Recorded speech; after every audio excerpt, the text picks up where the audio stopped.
Are Joe Burrow and Dak Prescott all the way back as top fantasy football QBs? And what do you do with Kirk Cousins going down with a torn Achilles? We tell you as we react here to the Week 8 Sunday action, beginning another week of Locked On Fantasy Football. You are Locked On Fantasy, your daily NFL fantasy podcast. Part of the Locked On Podcast Network, your team every day.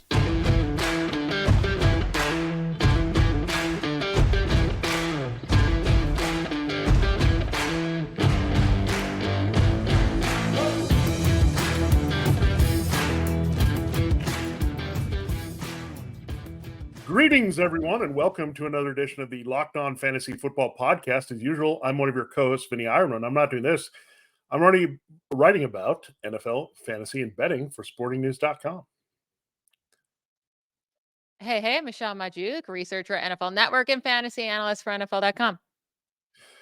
Together, welcome to Locked On Fantasy Football. We're your destination to become the smartest fantasy football player in your league.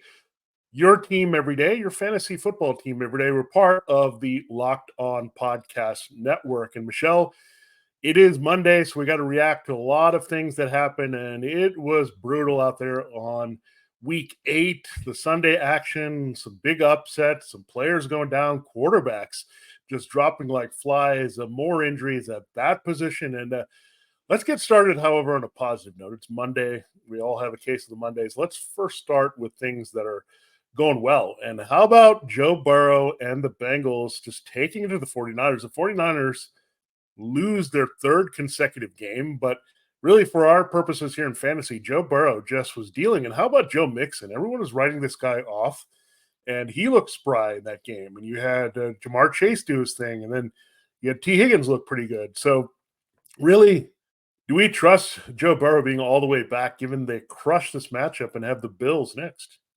Yeah, I think we do. He was looking better before the bye, and now he comes into San Francisco. Now, apparently, the 49ers defense is not at all what we thought they were from the beginning of the year, especially their rush defense. But all of it together has been so bad on that side. But Burrow was looking so much better. He was looking way better on downfield passes as well. So that's really what gives me promise. Not for Jamar Chase has been great, right? And he continues to be great, but also for T. Higgins. And like you said, yeah, Joe Mixon looked way better. They get the Bills this upcoming week. So I think you plug in every single one of these guys we just mentioned, Burrow and Chase and Higgins and Mixon, and they should all have a really nice game. Yeah, I mean, this seems like it happens to the Bengals quite often. They start slow out of the gate, and then midseason around this time, everyone catches fire all together. It's interesting to watch it happen, but they were adjusting to some offensive line changes, so that was in play. Maybe trying to find their identity. T. Higgins missed some time. I think also a key to this offense has been unlocking those younger receivers, Trent and Irwin and Andre Savas, getting some extra weapons in there for Joe Burrow to spread the field. He used Tyler Boyd well, used his legs well, so he was on top of it. They were on point. And yeah, this week, the Bills matchup typically is hard, but no Tre'Davious White.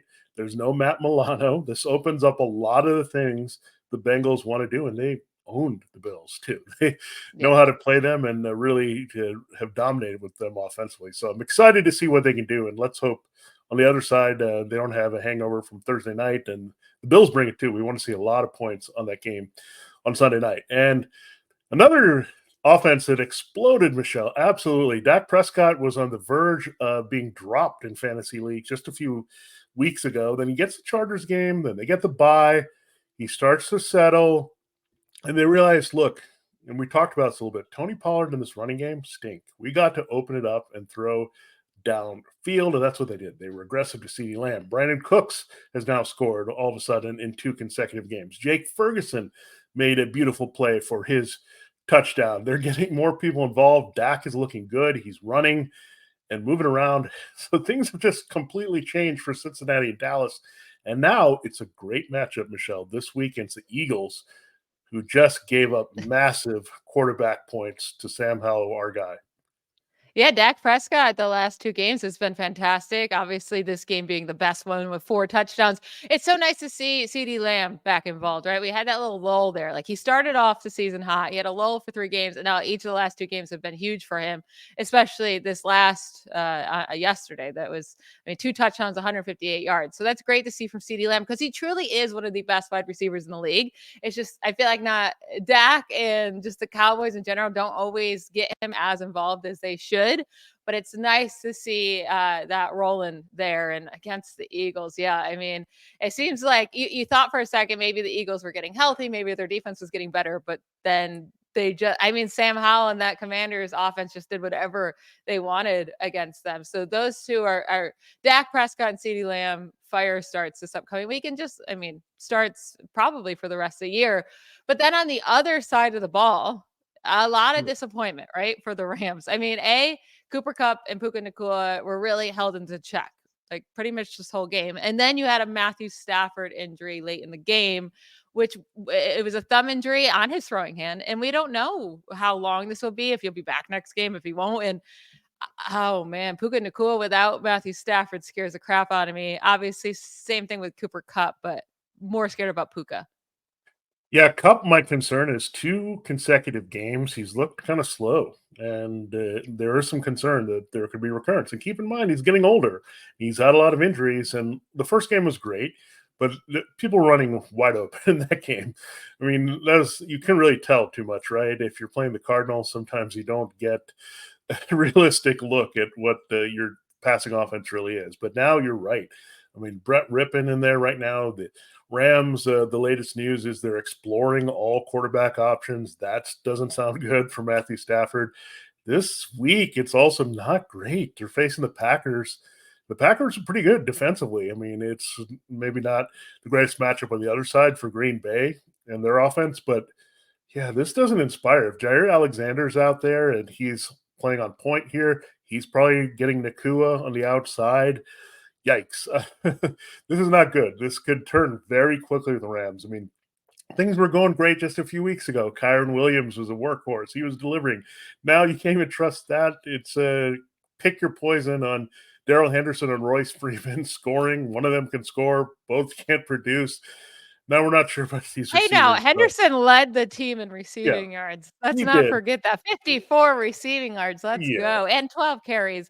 It was a hard That is matchup not against good, the Cowboys. Michelle, for our fantasy assets. If I he's am taking leading 54 receiving yards and 12 carries in any yeah, game from you're a happy running with back. Darrell Henderson, but if Yeah. he's leading them in receiving, the Rams Oh, offense is a yeah. little bit in trouble. Yeah. So, Darrell Henderson wasn't bad. Royce Freeman actually wasn't bad because he scored. So he gave you 10 points. If you needed him there, he didn't get involved with the passing game. But I don't know. Now with these guys going down with the passing game, this offense in general could just look ugly. So I'm a little bit concerned, especially with the Green Bay coming up. Now, speaking of Green Bay, Michelle, let's get to some more bad news here. Kirk Cousins, he was really lighting it up. I was really impressed with this season. He just kept going without Justin Jefferson. He went in some really hard primetime matchups and came through for us in fantasy. But now he tears his Achilles, and he's not going to have some Aaron Rodgers like miracle here and coming back anytime this season. It's mid-season, so you're left with now Nick Mullins or Jaron Hall, the rookie. Didn't look so bad, but again, he came in with a lead and didn't have to do much. So stop the hype right there. So I don't know. This is really hard.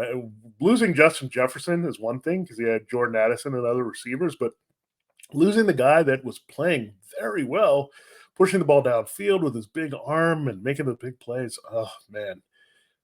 This is definitely a big hit to everyone involved. And I don't know if This Jefferson is will what snap back. sucks is that it's not just Kirk Cousins you're Yeah. losing for fantasy. It's all of these assets on the Vikings in the passing game that were giving you so much value. Like Jordan Yeah. Addison has been a touchdown machine.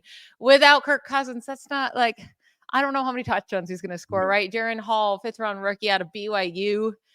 Like he has faced no defenses. A, he was a backup to Zach Wilson. B, like I don't know. Like Yeah. I'm not excited about that. Sean Mannion is the only other quarterback that they have on their practice squad. They really will have to look. Maybe they're the team that brings in Carson Wentz or something.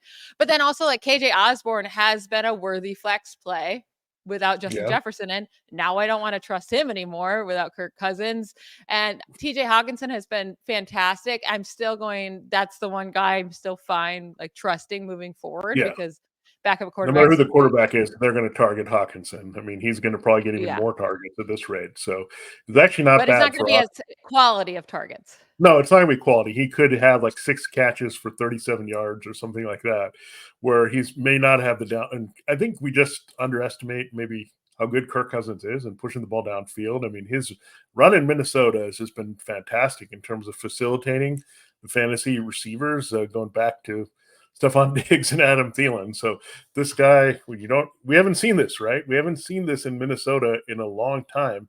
Since the Case Keenum era, that we don't know what's going to happen with the quarterback. So we've just used to Kirk Cousins being out there every week. So, yeah, uncertainty in the middle of your fantasy football season is never what you want, but that's what we have here. And we'll get into some other storylines, a few more positives, and some other negatives we do have to discuss here with our reactions here from Week 8 on this edition, Monday, Locked on Fantasy Football. Before we do that, we got to hear from one of our fine sponsors. This episode of Locked On Fantasy Football is brought to you by eBay Motors. Bills rookie tight end Dalton Kincaid has stepped into a big role with Dawson Knox getting hurt. He's gotten hot with Josh Allen the past 2 weeks, scoring for the first time in his career in Week 8 against the Buccaneers. Kincaid gets a smash spot in a shootout against the Bengals next Sunday night. Cincinnati's been better in coverage outside versus wideouts than tight ends. And you just saw one George Kittle have a big yardage game against those Bengals. Kincaid will once again come through for managers looking for a midseason pick-me-up at a position that's been tough all season. Our partners at eBay Motors have teamed up with us here on Locked On Fantasy Football to bring you some of the best fantasy picks each week, all season long. And Dalton Kincaid is this week's guaranteed fit fantasy pick of the week to come through for you against the Bengals.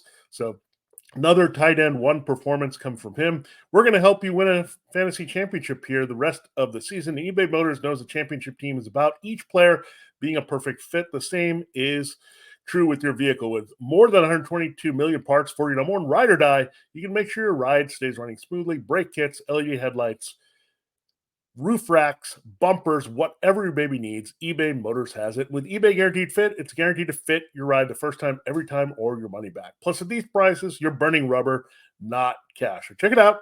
Keep your ride or die alive at ebaymotors.com. eBay Guaranteed Fit only available to U.S. customers. Eligible items only. Exclusions do apply. All right, Michelle, let's talk about some fun things here after the buzzkill of the Rams and Kirk Cousins and the injuries there. An injury did open up an opportunity with the Titans. Will Levis, welcome to the NFL. He had the best fantasy football debut of a quarterback not named Cam Newton in his first start as a rookie. So big game for Will Levis. He was out there just throwing darts to DeAndre Hopkins, 3 touchdowns for him. These were long passes. We also had a long one to Nick Westbrook-Akine. Chigakonkwo looked alive. Derrick Henry had a 100-yard game. What is going on, Michelle? Now do we trust Will Levis going forward? I know it's maybe a tougher matchup this week. Yeah, I mean, a lot of times you'll see these quarterbacks in their first start, right? Or in their first time playing, and defenses don't have tape on them and they don't know really what to expect, and they just come out balling. Like we've seen this before, not not to the way Will Levis just did this, but like we've seen guys look like pretty decent in their first game. It'll take a while before we see what actually Will Levis is. I will say though, I mean, this is better than Ryan Tannehill. Tannehill had 2 passing touchdowns all year. 2 passing touchdowns all year. Will Levis had 4 in his very first game. And they get the Steelers this week on Thursday Night Football. They will be going to Pittsburgh. Do I want to plug in Will Levis? No, right? I'm not saying you can't. Maybe he's a DFS play and maybe he continues this hotness. But DeAndre Hopkins now with Will Levis instead of Ryan Tannehill, I am more confident in because it seemed to be his go-to target by far. And when you get to play a Steelers defense giving up a ton of yards through the air, I love Hopkins this week.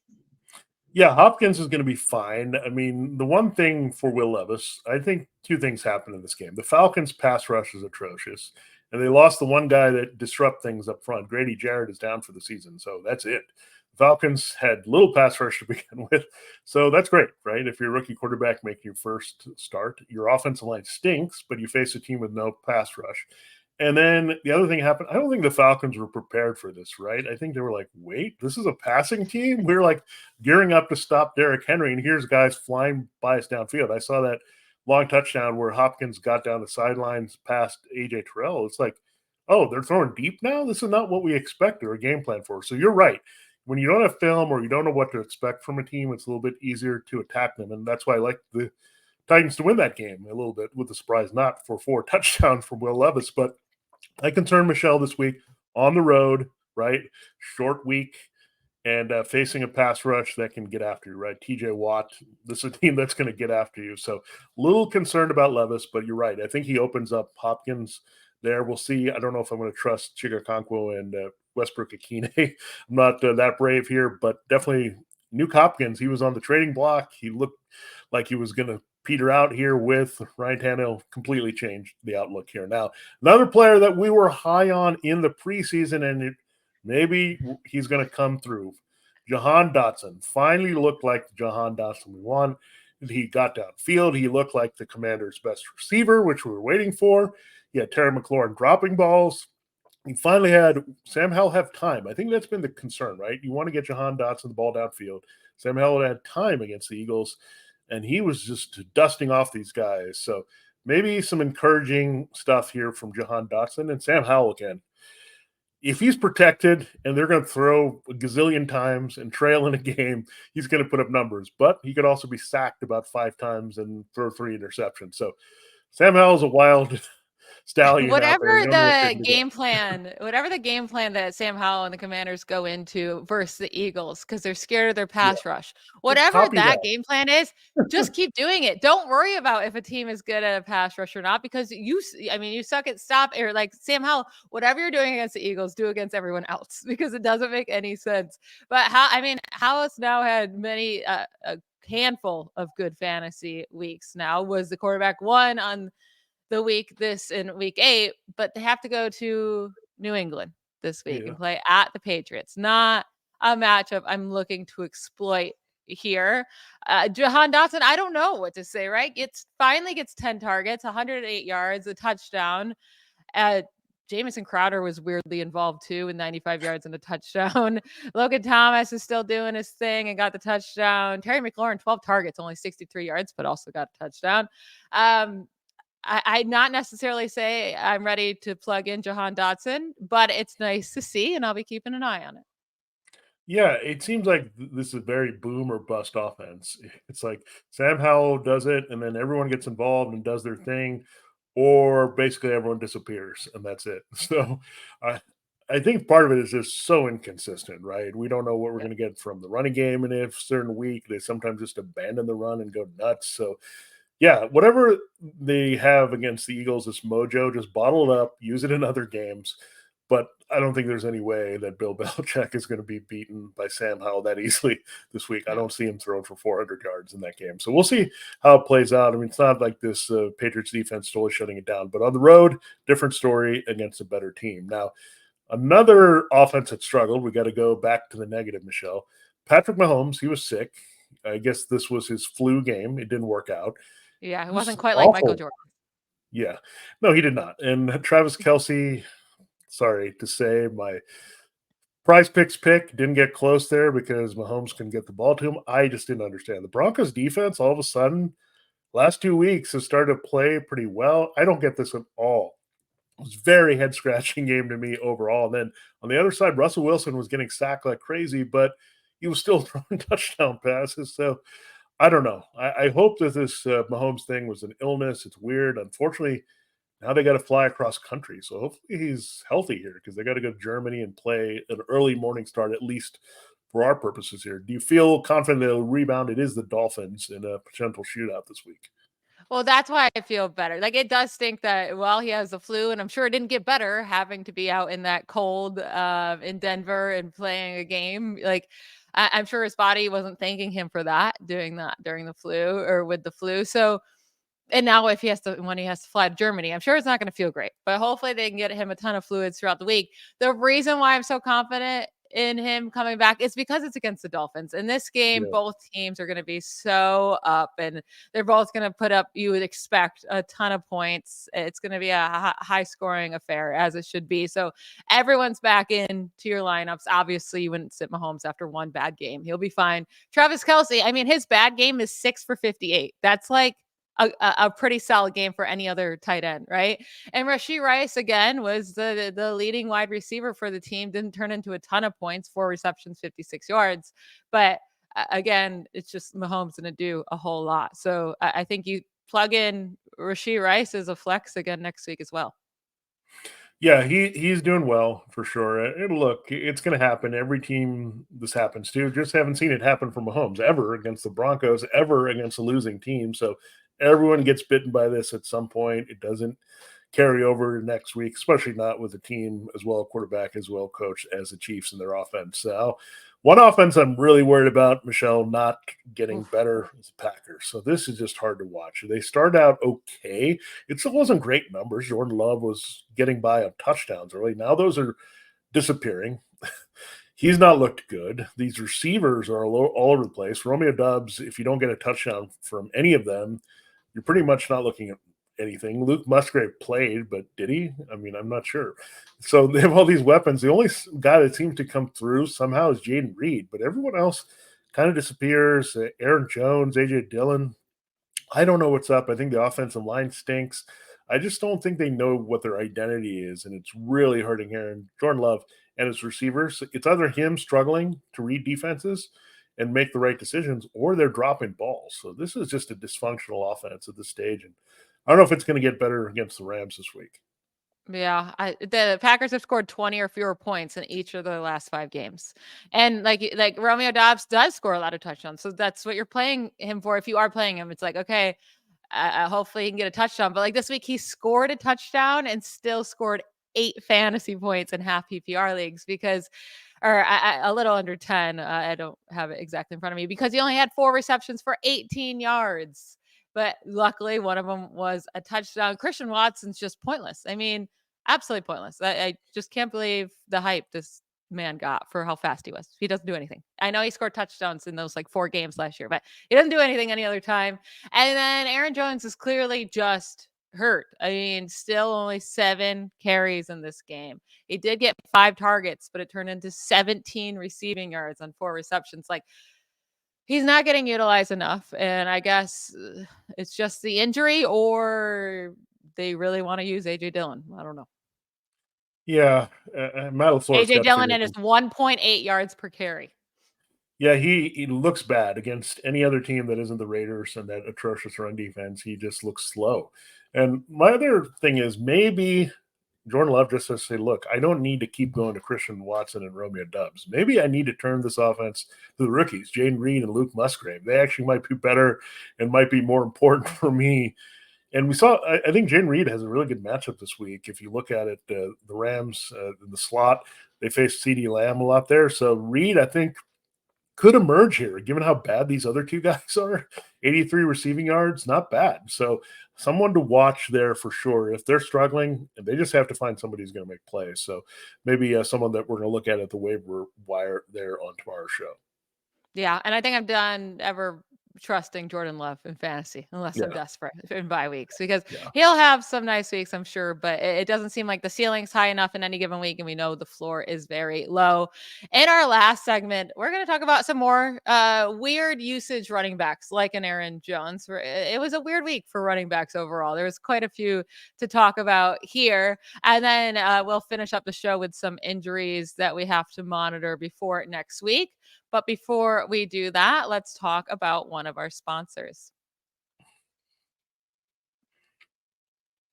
Why root for your team on an empty stomach? Order on DoorDash and save on football watch party favorites. Order pizza, wings, soda, burgers, or even just buns on DoorDash and get it all delivered without missing the game. Get 50% off up to a $10 value when you spend $15 or more on your first order when you download the DoorDash app and enter code LOCKED23. That's LOCKED 23. If you're anything like me and enjoy Taco Bell after having a few adult beverages on the weekend, DoorDash always has me covered. DoorDash offers everything from restaurant delivery, grocery delivery, flower delivery, and more. Don't forget to use code LOCKED23, LOCKED 23, for 50% off up to a $10 value on your first order when you download the DoorDash app and spend $15 or more. That is subject to change and terms do apply. All right, let's talk about some running backs that were either disappointing or surprising workload, a little bit of both. So right off the bat here, Kenneth Walker against the Browns. We knew it was going to be a hard matchup, right? Browns are super hard defense, but he gets only 8 carries, and the Seahawks just really didn't run at all because it's not Zach Charbonnet who really took much. He got 5 carries, a little bit involved in the passing game. They get the Ravens. The Seahawks will play the Ravens next week. Also not a good defense to go against as a running back. How are we feeling about Kenneth Walker after that disappointing week? Yeah, he was a little bit banged up coming into the game, so maybe he was not as healthy as we thought, and they've activated him. And this is frustrating. I think that happened with Miles Sanders, guys that were in games that we didn't know exactly what they were going to do. Jerome Ford was active, obviously, on the other side, and he wasn't all that healthy. They couldn't work him in. So you got to be careful with these. This is when coaches do this a little bit. And again, the Browns defense, really tough to run on, really tough to do anything on. And it really took a lot. They needed a big play at the end from Jackson Smith-Njigba to beat the Browns. So it was just a bad matchup. Again, the Ravens, you cannot run on them very easily, although speaking of the Ravens, not bad if you had Amari DiMercado. It was pretty ugly for the Cardinals, but you had some running from him at least. I mean, Gus Edwards was awesome again for the second straight week, but 20 carries for Amari DiMercado. I know Damian Williams got hurt in the game, but weird usage. And and it's also these really bad totals, 78 yards here. I mean, not impressive. And this is what we're hoping for in fantasy, just volume. Yeah, but against Cleveland this week for Mari DeMercado, like I don't care. He gets 20 carries, and like I just don't. I So still don't want painful to to play him. watch a guy get a Yeah, lot of carries and not give you enough fantasy points. It's the worst. I mean, we've seen it. Josh Jacobs a lot this year, and Saquon, he was running like 36 times, and there's not a lot there to get. So it's kind of weird. And Javonte Williams, this was also a weird one, I thought, as well, with 27 carries for 85 yards. yeah. And luckily, he got the receiving touchdown. Yeah. But I mean, it's amazing to see 27 carries because we were all of a sudden this went from a 2-headed monster in the backfield with P Ryan, Javante to begin, and then it turned into 3-headed once McLaughlin came into the picture, and we were like, okay, none of these guys are usable. And then this week, 27 carries. I mean, I am fine playing Javante Williams moving forward if he's going to get this kind of workload. But unfortunately, they have a week 9 bye, so you're going to have to wait till week 10 to play Javante Williams. But I did think that workload was very promising. I will say Jonathan Taylor, for Jonathan Taylor, he got 12 carries. Zach Moss stole the touchdown this week. I don't think Zach Moss is going away. So it seemed like Jonathan Taylor was starting to take over that backfield last week, right? And it seemed like going into this week, it was going to be a lot of Jonathan Taylor with Zach Moss, still coming in at times. That wasn't the case. I mean, it was still a heavy workload for Zach Moss, 11 carries to Jonathan Taylor's 12. And again, he stole the touchdown. And they get the Panthers next week. I think you can definitely play both, but I don't think we're going to get that massive workload from Jonathan Taylor anytime soon that we're hoping for. Yeah, unfortunately, the Colts also got behind the Saints, and we're just in wild throwing mode with Gardner Minshew. I don't think that's going to happen in Carolina. I think you'll have an even or positive game script, so you should see more carries to go around for Jonathan Taylor. And Zach Moss, absolutely, you can play both of these guys this week. I mean, the matchup is as good. Don't look at what the Texans did. The Texans are not the same level of rushing team the Colts are when they're on, so that's something to keep in mind. Speaking of the Panthers, I mean, Miles Sanders, I don't understand why they activated him if they were going to give him 2 carries. They had Raheem Blackshear getting involved more. Chuba Hubbard gets 15 carries. So clearly Chuba's the guy, but Michelle, it was 15 also carries for painful. what? 27 yards? Yeah, he wasn't good. Like they were in the red zone. Like I thought if there's one place they would use Miles Sanders, who scored a bunch of touchdowns in the red zone. Granted, it was the Eagles and Jalen Hurts and that offensive line and all that good stuff, but that's what I would have done, right? I mean, at least you can brother Sanders there, but he must have had an aggravation or just not felt good with the injury that he had. So I don't know. I don't think they're thrilled with Chuba Hubbard. I think he's an average back at best, and he just looks better than Miles Sanders, who's hurt and ineffective. So I don't know what to do. I don't know if I want to attach myself, but that said, the Colts look pretty bad on the other side against power Yeah. running. So maybe an opportunity there to get going at home. And again, another game where I figure it's going to be pretty even between Bryce Young and Gardner Minshew. So at least there's some encouragement there. Now, I really want to trust these running backs, but it's getting hard each We week just to had do it. some breaking news pop up about a running Oh, back, wow. actually. Leonard Fournette is signing on the practice squad, but normally that means they'll be, brought up to the active roster soon with the Buffalo Bills. Oh, there you go. Finally. So Interesting. Why do they hate James Cook so much? Nobody knows. But that's it's just happening. something to keep an eye on. So Leonard Fournette with the yeah, Bills. I was waiting to see when he was going to resurface, but Latavius Murray, I guess you can kind of write that guy off here. So who knows? Leonard Fournette will probably be the leading rusher for the Bills and get 15 carries in like 2 weeks. This is how it's going. So thanks for that update, Michelle. We really appreciate it. And look, some other injuries are happening that we have to pay attention to. One of our eBay guys that we're looking at this week was Kendrick Bourne. I really liked his matchup against the Commanders, but he's not going to have that opportunity because he tore his ACL. So he's out here for the season. Drake London also watching him. He had a growing injury. So we'll see if he can suit up against the Vikings. But the big ones are quarterback. We mentioned Kirk Cousins with the Achilles, Matthew Stafford with his thumb. But those weren't the only quarterbacks. Michelle Desmond Ritter was checked for a concussion. He was cleared, but they stuck with Taylor Heineke. Tyrod Taylor, painful ribs injury, is still in the hospital there. That was the latest on the Giants' backup QB. And then Kenny Pickett looks like you'll get Mitchell Trubisky, another ribs injury as well. And so Trubisky against Will Levis looks like the matchup this week. Yeah. I mean, the only thing with Kenny Pickett, obviously, you weren't going to start him for fantasy, but Yeah, I do think he's much better for George Pickens than Trubisky. It right. stays the same with Deontay Johnson. He'll get targets from either of those guys, similar targets. So I'm not, it's really only affects George Pickens with the Kenny Pickett injury. Tyrod Taylor, they've already announced that Daniel Jones will be the starter again in Here week we go. 9. Oh, So back to Daniel Jones. Now we know, like, Darren Waller suffered a hamstring injury. It was like immediately ruled out. So I'm yeah. guessing it's probably pretty bad. Maybe Daniel Bellinger is a guy to keep an eye on. I really liked him last year. He was coming along in his rookie season. And, obviously Darren Waller is going to take his place there. But someone just keep an eye on Daniel Bellinger with Daniel Yeah. Jones back. But yeah, I mean, a lot of stinky injuries there.